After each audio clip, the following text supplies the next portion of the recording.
అందరికీ నమస్కారం అండి. ఈరోజు 3 జీవిత సత్యాలని తీసుకొని మీ ముందుకు వచ్చేసానండి. వెళ్ళిపోదామా వీడియోలోకి.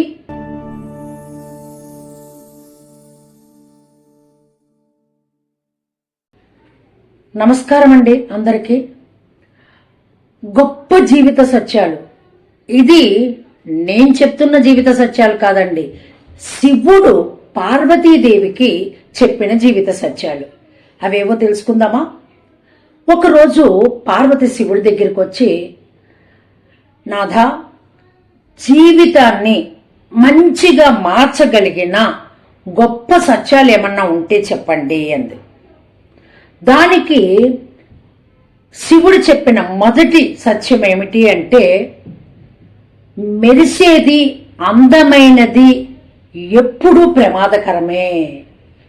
మెరిసేది అందమైనది ఎప్పుడూ ప్రమాదకరమే. మనకంటూ ఉంటారు కదండి, మెరిసేదంతా బంగారం కాదు అని. కాబట్టి మెరిసే దాంట్లోనూ అందంగా ఉన్న దాంట్లోనూ మనం కావాలని పోతాము, కానీ అది ప్రమాదంతో కూడుకున్నది. అందం కానీ మెరిసేది కానీ ఎప్పుడూ మంచిది కాదు.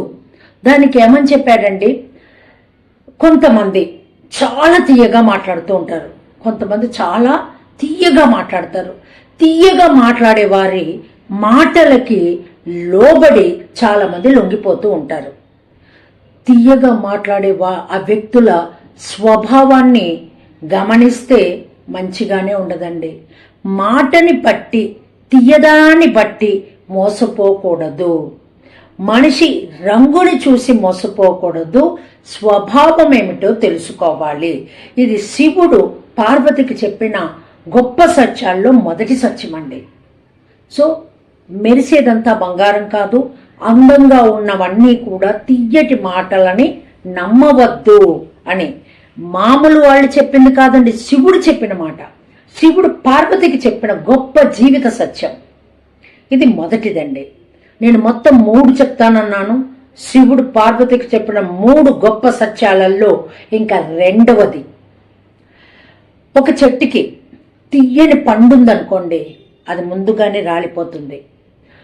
తీయని పండ్లన్నీ కూడా తొందరగా పాడైపోతాయండి. చాలా మందిని సంతోష పెట్టడానికి తాపత్రయపడేవాడు కూడా అంతే, ముందుగానే విరిగిపోతాడు. కాబట్టి మీరు మంచితనాన్ని కలిగి ఉండాలి, కానీ మీ మంచితనం ఎదుటి వాళ్ళు వాడుకునే విధంగా ఉండరాదు. ఇది నేను చెప్పింది కదండి, శివుడు పార్వతికి చెప్పిందండి, రెండవ సత్యం. కాబట్టి తీయగా ఉండే పండ్లు ఎలా తొందరగా పాడైపోతాయో, అదేవిధంగా మంచితనంతో ఉన్న వాళ్ళందరూ కూడా ఆ మంచితనాన్ని ఎదుటి వాళ్ళు వాడుకొని వదిలేస్తారు అతన్ని. ఇది రెండవ సత్యం చెప్పారండి. ఇంకా 3వ సత్యం చెప్తున్నారండి. ఎప్పుడైనా కూడా విలువైన వస్తువులు, వజ్రము, బంగారము, అవి ఎప్పుడు వాల్యుబుల్ అండి. వాటికి మనం కొనాలి అంటే ఖర్చుతో కూడుకున్న విషయం. సో అలాంటివి చాలా జాగ్రత్తగా మనం చూసుకోవాలి. కానీ మనం మనుషులలో ఏది వజ్రం, ఏది బంగారం, ఏది మట్టి అన్నది మనకి ఎప్పుడు తెలుస్తుందండి? మన కష్ట సమయంలో మనల్ని ఆదుకున్నవాడు వజ్రం లాంటి వాడు.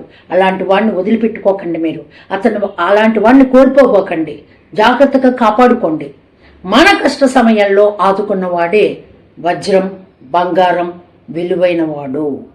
ఈ 3 గొప్ప సత్యాలని, జీవిత రహస్యాలను, జీవిత సత్యాలని శివుడు పార్వతికి చెప్పినవంటి.